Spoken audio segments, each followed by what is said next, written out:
Можно ли влиться в британское общество? Когда я только переехала в Лондон, мне постоянно говорили, что я навсегда останусь иностранкой, чужой, меня не примут. Ведь Британия — это одна из самых классово разделенных стран в мире. Но сегодня я приехала на одно очень яркое и очень британское мероприятие — Royal Ascot. И у меня есть план попробовать сойти за свою. Парадокс скачек Royal Ascot заключается в том, что здесь встречаются вообще все классы, от аристократии до рабочего класса. Сюда приезжают члены королевской семьи и могут, в принципе, попасть люди с улицы. Но на самом деле здесь классовая система Великобритании видна очень хорошо, и я сегодня вам покажу почему. Ну и посмотрим, чего можно добиться, надев правильную шляпку и платье.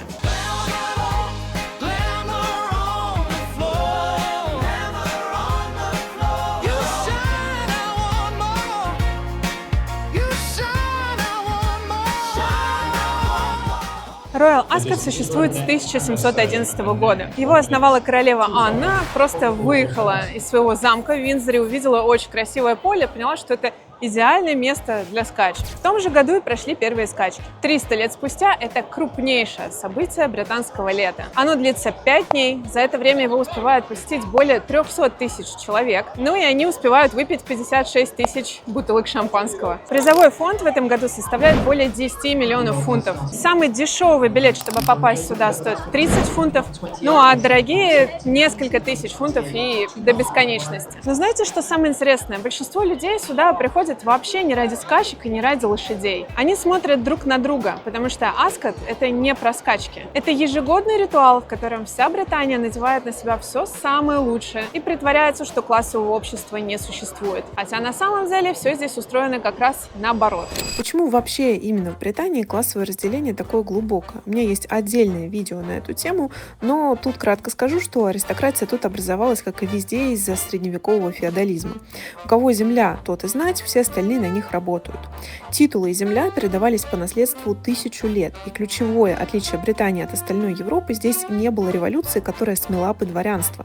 Во Франции была гильотина, в России 1917 год, в Британии один раз казнили короля и тут же поняли ошибку, позвали его сына обратно на престол. Поэтому тут аристократия сохранилась, просто немного адаптировалась под реалии сегодняшнего дня. По уровню социальной мобильности Британия одна из худших стран в мире. Хуже дела обстоят только в США и в Швейцарии. Это значит, что если ты родился в бедной семье, то выбраться из нее сложнее, чем в той же Германии или Франции. При этом есть один интересный британский парадокс. Аристократы просто обожают притворяться простолюдинами. Они очень хотят сойти за обычных людей и никогда не хвалятся своим происхождением или статусом открыто. Короче говоря, никто никогда не признается в том, что он элита. В Британии вообще говорить о своем финансовом положении или классе вслух — это очень неприлично. Именно поэтому Royal Ascot такое интересное место. Здесь система видна буквально. Она написана на билетах и на шляпах.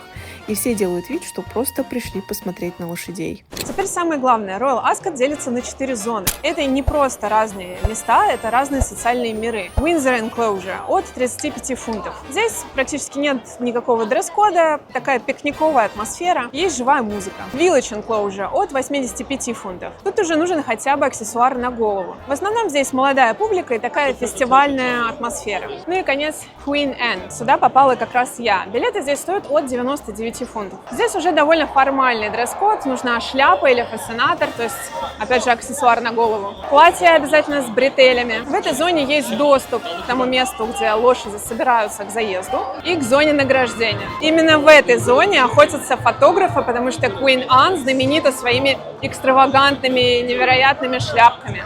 И, наконец, Royal Enclosure. Сюда купить билеты сложно. Нужно, чтобы за тебя получились 2 действующих члена клуба, которые ходят сюда минимум 4 года, плюс вступительный взнос 150 фунтов. Это буквально закрытый клуб. Есть, конечно, hospitality компании, которые имеют корпоративный доступ в Royal Enclosure, и они продают места через пакеты. Стоят такие места от 549 фунтов до 2000. Это, в принципе, законный способ туда попасть без личных поручителей. Кстати, Royal Enclosure создали в 1845 году после того, как российский император Николай I неожиданно появился среди гостей скачек. Власти тогда срочно оградили пространство перед королевской трибуной. Вот такой вот русский привет. Если вам нравится это видео, поставьте ему лайк и подпишитесь на канал, если еще не подписаны. Вы поможете мне развиваться. Здесь каждое воскресенье выходит видео о парадоксах жизни в Великобритании и иммиграции. А еще у нас с партнером есть клуб путешествий и экскурсий по Великобритании Sunday Culture Club. Ближайшая поездка будет в Маргейт, а затем хайкинг на Seven Sisters и выставка Скиапарелли. Оставляю все ссылки в описании, присоединяйтесь к нам.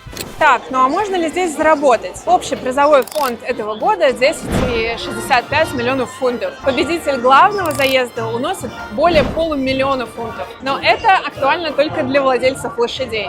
Для нас с вами все скромнее. Примерно 20 фунтов на лошадь с коэффициентом 5 к 1 – это 120 фунтов в случае выигрыша. Я поставила в сумме 45 фунтов, а выиграла 26.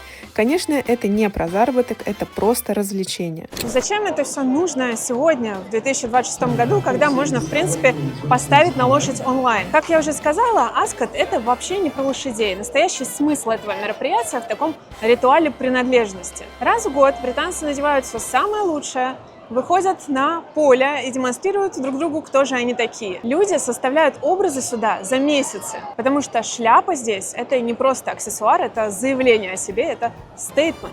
В этом году у Ascot даже появился официальный цвет года – яркий томатно-красный. Его рекомендуют носить именно в Ladies' Day. В этот день, правда, не было самой обожаемой гости, принцессы Уэльской, но она была в предыдущие дни и томатного, кстати, избежала. То есть, представляете, у скачек есть креативный директор, который выбирает цвет сезона. Это уже вообще не про спорт, это целая индустрия.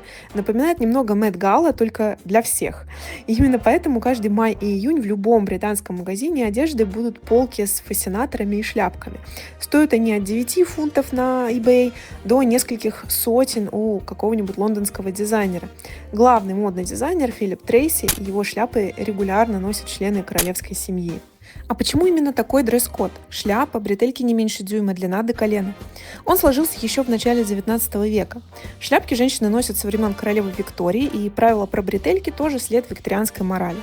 Открытые плечи считались неприличными в присутствии королевской семьи. Кстати, это формальное правило прописали только в 2018 году. Но этот запрет актуален только для двух зон – Queen Anne и Royal Enclosure. Я специально снимала девушек из других зон, и вы видите, что там вообще нет никаких правил.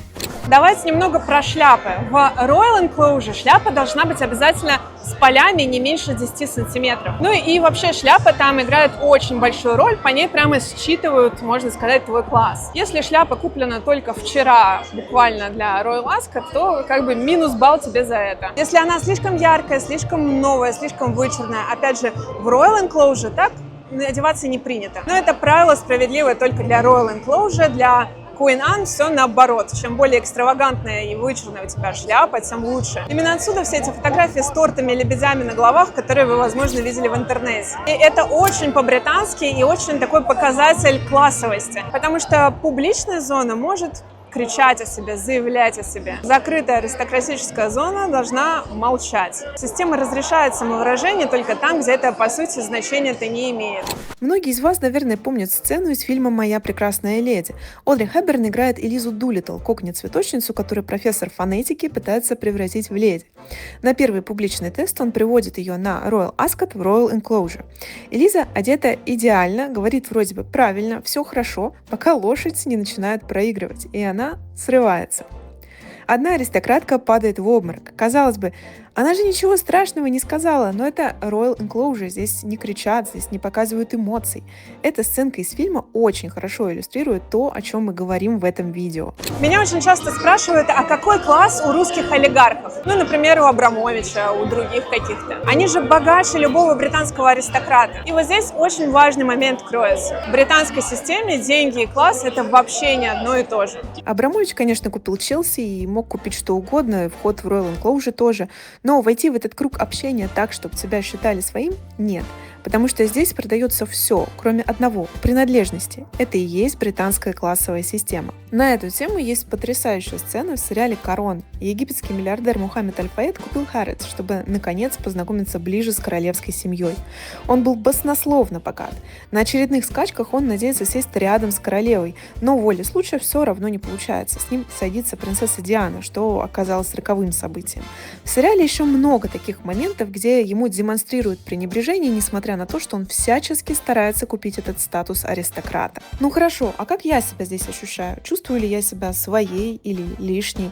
Я долго пыталась ответить себе на этот вопрос. Я иммигрантка из России. Я в Queen Anne Enclosure. Вроде бы у меня правильная шляпа и приличное платье. По всем признакам вроде бы должна быть своя. Но я-то помню историю Элизы Дулиттл. И я знаю, что я здесь просто наблюдатель, и меня, в принципе, это полностью устраивает. Я уже как-то говорила в других видео, что у меня нет цели мимикрировать под местную.